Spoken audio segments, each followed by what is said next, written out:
Hello students, warm welcome once again to all of you.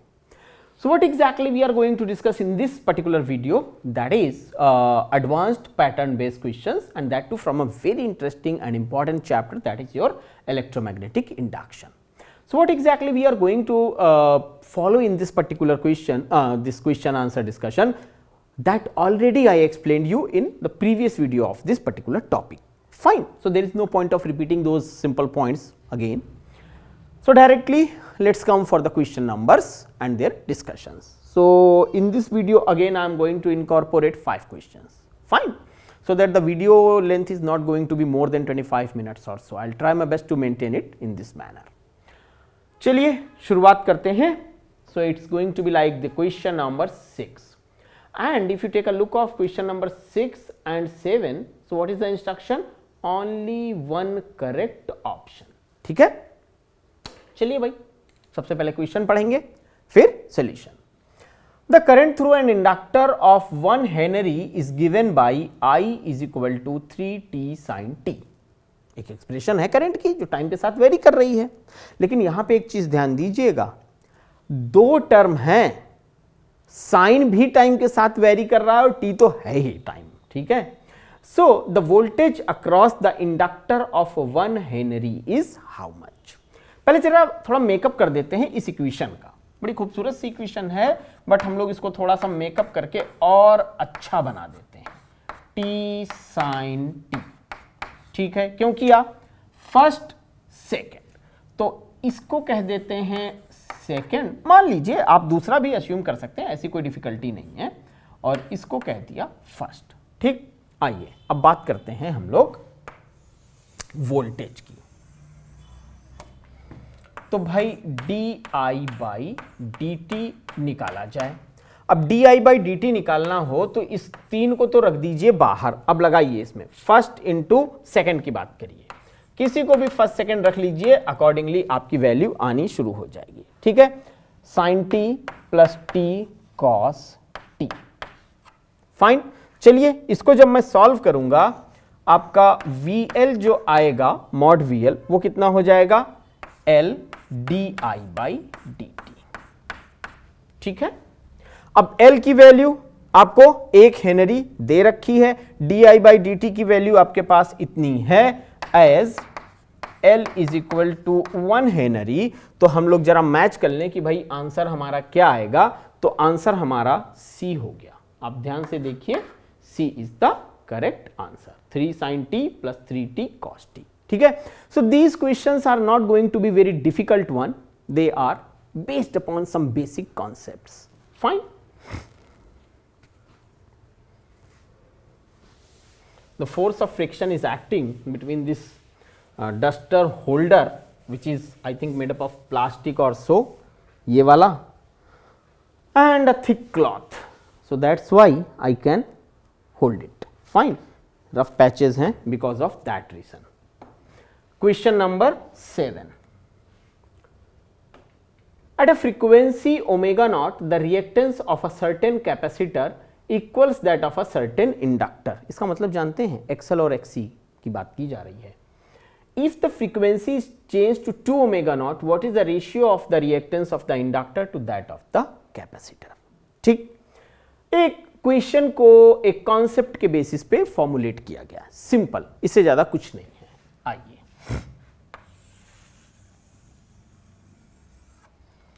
Omega naught की value होती है 1/√LC.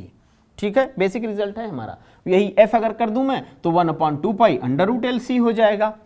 अब XL/XC की जो वैल्यू है, ठीक है, वो रेशियो मुझे दिया जाएगा. Don't go. So it is omega L upon 1/ओमेगा C. ठीक. XC का मतलब 1/ओमेगा C. तो यहां से अगर मैं सॉल्व करूं तो ओमेगा स्क्वायर LC मिल गया मुझे. ठीक है. अब देखिए, ओमेगा बराबर अगर 2 ओमेगा नॉट मैं रख लूं तो ये मुझे मिलेगा 2/√LC. ठीक. तो XL/XC जो है वो बराबर हो जाएगा 4 के. फाइन, 2-3 स्टेप का सॉल्यूशन है। और अब अगर मैं इधर हट के आंसर देखूं यहां पे, तो मुझे साफ दिख रहा है कि 4:1 इसका करेक्ट आंसर है, और यहां से मैंने उसको कैलकुलेट किया हुआ है। बहुत ही खूबसूरत से ये स्टेप्स हैं, you just have to remember these beautiful steps. और इसमें रिमेंबर करने की भी जरूरत नहीं है, एक बार आपने थोड़ा सा प्रैक्टिस करनी शुरू की, your hand will start writing by itself. Fine, such a beautiful relations these are between these various quantities of capacitance, of inductance, of frequency and so on. Fine.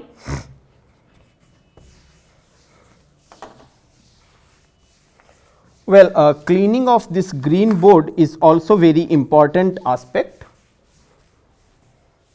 which is why every time we have to use this eco-friendly chalk and duster. Now, question number 8, and this question is more than one correct. It's not necessary कि more than one correct होंगे ही, मैं थोड़ा और किनारे हो जाता हूं, ठीक है। क्वेश्चन आपके सामने रहना चाहिए, मेरा रहना न रहना ज्यादा इंपॉर्टेंट नहीं है। Magnetic flux passing through a coil varies with phi is equal to 2t² - 4। इस इक्वेशन को देख के तुरंत मन करता है d∅dt तो निकाल ही दें, ठीक है। So we can't wait for that, so let's say यहीं पे मैं छोटा सा लिख देता हूं d∅dt is equal to 4t। बड़ा अच्छा लगा, ठीक है, क्योंकि 4 तो 0 हो जाना है ना भाई। At time t is equal to resistance of the coil is given, at time t is equal to 2 second induced current in the coil is this much। इसका मतलब है कि मुझे induced EMF तो निकालना पड़ेगा, तभी मैं induced current की बात कर पाऊंगा। तो चलिए भाई, अब थोड़ा मुझे और दूर जाना पड़ेगा इससे, क्योंकि काफी बड़ा सा क्वेश्चन है, तो थोड़ा सा ऐसे ये छिप जाएगा, डजंट मैटर। तो यहां से अगर मैं कहूं, जो मैंने यहां पे अभी लिखा, तो भाई इतने से तो आप में से किसी को दिक्कत नहीं होनी चाहिए, ठीक। अब अगर मैं 4t की बात करूं, तो यहां पे I मुझे मिलना चाहिए R, ठीक। और इस वैल्यू की अगर मैं बात करूं, तो ये 0.4t होगा।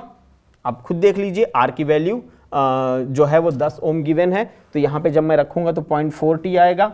अच्छा, t बराबर 2 सेकेंड अगर मैं रखूंगा, तो यहां से I मुझे 0.8 एम्पियर मिल जाएगा। इसी रिलेशन में वैल्यू मुझे रख देनी है। और अब अगर आप IT ग्राफ देखो, तो ये IT ग्राफ जो आएगा बेसिकली वो होगा will be sorry IT graph, current और time, IT graph information technology graph नहीं है, करंट और time graph is a straight line passing through origin, ठीक है।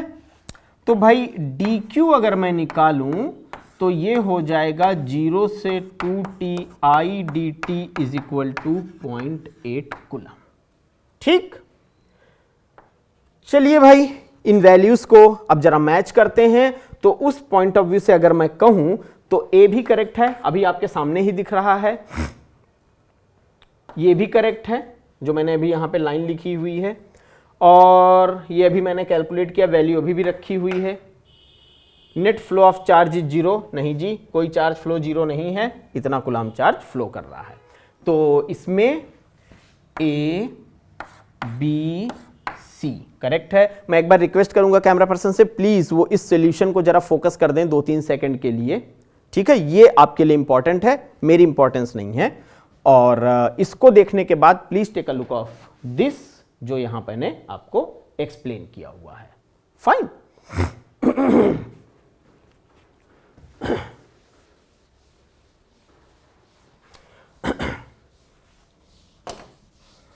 Now after this what exactly required, मतलब इस टाइप के क्वेश्चंस करने के बाद इस पर्टिकुलर चैप्टर में रिक्वायर्ड क्या है। तो इस पर्टिकुलर चैप्टर में रिक्वायर्ड है कि आप थोड़ा सा प्रैक्टिस इस चीज की करते रहें, ठीक है। Question number 9, matrix match type. A square loop is placed near a long straight wire, ये देखिए डायग्राम बना है, ठीक, carrying wire, current carrying wire as shown. तो अब आपको ना मैच करना है कि इसमें से कौन सही है, कौन मतलब किसके साथ सही है, ए के साथ किसका कॉम्बिनेशन है, बी के साथ किसका कॉम्बिनेशन है। मैं यहाँ पे कोई एक्सप्लेनेशन नहीं देना चाहता हूं, मैं सिर्फ एक सिंपल सी लाइन लिखना चाहता हूं, बाई, और मैं बताऊंगा भी नहीं, यूजिंग लेंज लॉ। ठीक, लेंज लॉ के हिसाब से अगर हम लोग देखें तो पहले जरा पहला ऑप्शन देखते हैं, if current is increased induced current in loop is clockwise. नहीं भाई, करंट आप इंक्रीज करोगे इस डायरेक्शन में तो वो कोशिश करेगा यहां पे अपोजिट करने की, तो यहां पे इंड्यूस्ड करंट जो होनी चाहिए वो होनी चाहिए एंटी क्लॉकवाइज। ठीक है, तो इसका मतलब हुआ ए के नीचे मुझे क्यू लिख देना चाहिए। फिर आप यहां करंट इंक्रीज करोगे, ठीक है ना, if current is increased wire will repel the loop, दोनों एक दूसरे को अपोज करने की कोशिश करेंगे, तो मुझे यहां पे एस भी लिख देना चाहिए। अब देखिए, क्या इन दोनों ही एक्सप्लेनेशंस में मैंने लेंज लॉ का यूज नहीं किया है, इसलिए मैंने लिखा, इसमें कोई फॉर्मूला वगैरह कुछ नहीं लगना है, वो जो एक लेंज का लॉ है सिर्फ उसी की बात हमें करनी है। फिर दूसरा देखते हैं, इफ करंट इज डिक्रीज, तो इसके ठीक अपोजिट सेंस में बात होगी, ठीक है ना, अगर आप करंट डिक्रीज करोगे तो induced current in loop clockwise हो जाएगी P, और अगर आप करंट डिक्रीज करोगे तो वायर विल अट्रैक्ट, पहले जो है रिपेल कर रहा था अब अट्रैक्ट करेगा। ठीक, आपको अगर लेंज लॉ का एप्लीकेशन पता है तो बहुत आसानी से आप इनको पढ़ते हुए कर सकते हैं। उसके बाद आप आइए, हम लोग चलते हैं इस दूसरे एक्सप्लेनेशन पे। ये कह रहे हैं कि if loop is moved away from the wire, इसको मैं पकड़ के ऐसे मूव करने की कोशिश करूं तो क्या होगा, ये मना करेगा, ये कहेगा दूर मत जाओ, पास में रहो, तो मना करेगा, तो इसका मतलब हो गया कि induced current in loop is clockwise, उसी डायरेक्शन में सपोर्ट करने की कोशिश करेगी, तो सी में भी पी आएगा। ठीक, दूसरा देखिए, wire will attract the loop, हाँ जी, जब मैं उधर खींच रहा हूं तो वायर कह रहा मत जाओ, इसका मतलब है इन दोनों के बीच में एक अट्रैक्टिव फोर्स काम करना शुरू करेगा। अब देखिए, बड़ी मजेदार बात है, इन क्वेश्चंस में ऐसा भी हो सकता है कि एक ही उस पे कई सारे ऑप्शंस करेक्ट हो। अब देखिए ना, बी में पी आर करेक्ट है, सी में भी पी आर करेक्ट है, वो मैं इसलिए नहीं कह रहा हूं कि ये करेक्ट है, वो तो जो यहां पे लिखा है मैं उसको एनालाइज करके बोल रहा हूं। फिर आते हैं, if loop is moved towards the wire, अब वही सब कुछ होगा जो ए में हुआ था। ठीक, तो क्या क्या हुआ था, तो ए में हुआ था कि इंड्यूस्ड करंट एंटी क्लॉकवाइज हो जाएगी और फिर wire will repel the loop, तो यहां पे भी लिख देते हैं हम Q और S। ठीक है, तो सिंपली हमने अगर लेंज लॉ का यूज किया तो हमें बहुत आसानी से ये एक्सप्लेनेशन मिल जाएंगे। फाइन, एक्चुअली ये कहना आसान है, मगर एक चीज मैं यहां पे मेंशन करूं, जब आप लोग एग्जामिनेशन हॉल में अपने कंप्यूटर स्क्रीन पे इसे खोलेंगे, आपको पता है एडवांस का एग्जाम सिर्फ CBT मोड में होना है, कंप्यूटर बेस्ड टेस्ट। ठीक, आप इसको ओपन करेंगे, ये कंप्यूटर लगा हुआ है आपका, नीचे आपका पेन पेपर है। ठीक है, अब आपने क्वेश्चन पढ़ा, कम से कम आपको 2 से 3 मिनट लगेंगे, फिर आप इसमें सोचना शुरू करेंगे, सॉल्व करना शुरू करेंगे। अब इस पर्टिकुलर क्वेश्चन में बहुत कुछ सॉल्व तो नहीं करना है, लेकिन थिंकिंग प्रोसेस तो जरूर इन्वॉल्व है।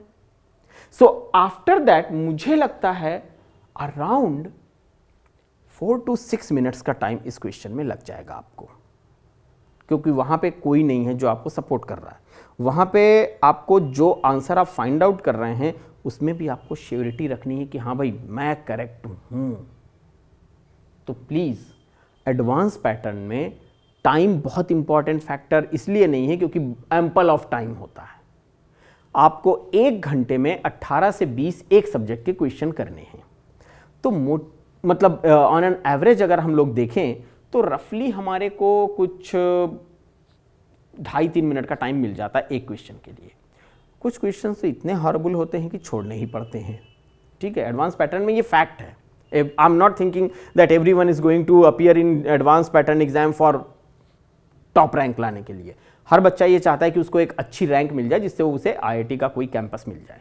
तो ऑब्वियस सी बात है कि 18 से 20 क्वेश्चन अगर फिजिक्स में आ रहे हैं, उतने ही आपके केमिस्ट्री में आ रहे हैं, उतने ही मैथ्स में आ रहे हैं, तो सारे क्वेश्चंस तो नहीं होंगे, ठीक है ना। बट फिर भी कोशिश करिए कि अराउंड 50% आप कर जाएं, तो फिर आपके पास 10 से 12 क्वेश्चन में 1 घंटे का टाइम है, तो टाइम तो सफिशिएंट रहता है, ठीक। मेंस में जरूर टाइम का फाइट है। क्वेश्चन नंबर 10, ये है भाई इंटीजर टाइप, ठीक। इसका मतलब क्या है? इसका मतलब है कि इसका आंसर कोई एक नंबर आएगा, ठीक है। देखते हैं हम लोग वो नंबर क्या होगा। एन आइडियल चोक का मतलब रेसिस्टेंस वगैरह नहीं है, takes a current of 8 ampere when connected to an AC source of 100 volt and 50 hertz. A pure resistor under the same condition takes a current of 10 ampere. अच्छा, if two are connected in series to an AC supply of 100 volt and 40 hertz, then the current in the series combination of above resistance and inductor is √10x. Find value of x. ठीक है, question इतना समझना मुश्किल नहीं है, मैं solution को step by step कर देता हूं। देखिए, तो भाई एक्सेल आया 50 हर्ट्ज के लिए फॉर 50 हर्ट्ज। एक्सेल हो गया बच्चों 100/8। चलिए, इसको जब मैं सॉल्व करूंगा 100/8, तो मैं इसको लिखूंगा 12.5 ओम, ठीक। अच्छा, अब इसी को मैं फॉर 40 हर्ट्ज दूसरे वाले के लिए देखता हूं, तो मैं इसका नाम रख देता हूं x'(l). तो x'(l) मेरा आएगा 12.5 इंटू 40/50, ठीक। इसको मैं सॉल्व करूंगा तो मुझे ये मिल जाएगा कितना, 125 हो गया। इसको मैंने सॉल्व किया तो ये 0 से 0 चला गया और ये 50 हो गया, तो 5 से इसको मैं कैंसिल करूं, अल्टीमेटली ये मुझे 10 ओम आएगा, ठीक। 5 यस 10 ओम ये मुझे आंसर आएगा। अब देखिए, R बराबर है 100/10, that will give me 10 ohm. Fine. Z की वैल्यू क्या होती है? ये वो फॉर्मूले हैं ना जो आप टीवी भी देखते रहें, मैच भी देखते रहें, सॉन्ग्स भी सुनते रहें और हाथ से अपने आप ये निकलते जाते हैं। सो ये हो गया 10√2 ओम। फाइन। चलिए, अब I की बात कर ली जाए तो I मुझे आ जाएगा, मैं यहां नीचे लिख रहा हूं 100/10√2, ये मुझे देगा 5√2 एम्पियर, ठीक। तो आइए जरा वैल्यूज रखते हैं हम लोग। हमें मिला इसके बराबर 5√2, ठीक। तो find the value of x, तो इसको मैं अगर स्क्वायर करूं तो ये मुझे मिलेगा, सॉरी 5 5 जा 25, ठीक। तो उससे जब मैं इसे सॉल्व करूंगा तो मुझे x बराबर आएगा x = 5, ठीक। देखिए ना, सोचिए, 5 5 जा 25 अंदर गया, 2 से मल्टीप्लाई हुआ 50 हुआ, 5 यहां पे आप रखेंगे 50 हो गया। So it is going to be x = 5। मैं एक बार फिर से रिक्वेस्ट करूंगा कि प्लीज इसको थोड़ा सोल्यूशन को शो कर दें कंप्लीट, उसमें मैं हट जाता हूं। And after taking a look, आप फ्रीज कर लीजिए इसको स्टेप बाय स्टेप करने के बाद आप ये वैल्यूज यहां पे कंपेयर कर सकते हैं। So students, it was a video dedicated to more 5 number of questions. Fine. I think we should stop over here. अब आपके पास में 10 क्वेश्चन का सेट ऑलरेडी है, तो कोशिश करिएगा इसको एक साथ देखने की, मतलब एक देखा दूसरा देखा, एक साथ 2 सिस्टम पे चला के नहीं देखना है। फाइन, अदरवाइज समझ में नहीं आएगा। So saying thanks to all of you for watching this video. Take care of yourself. Have a nice time.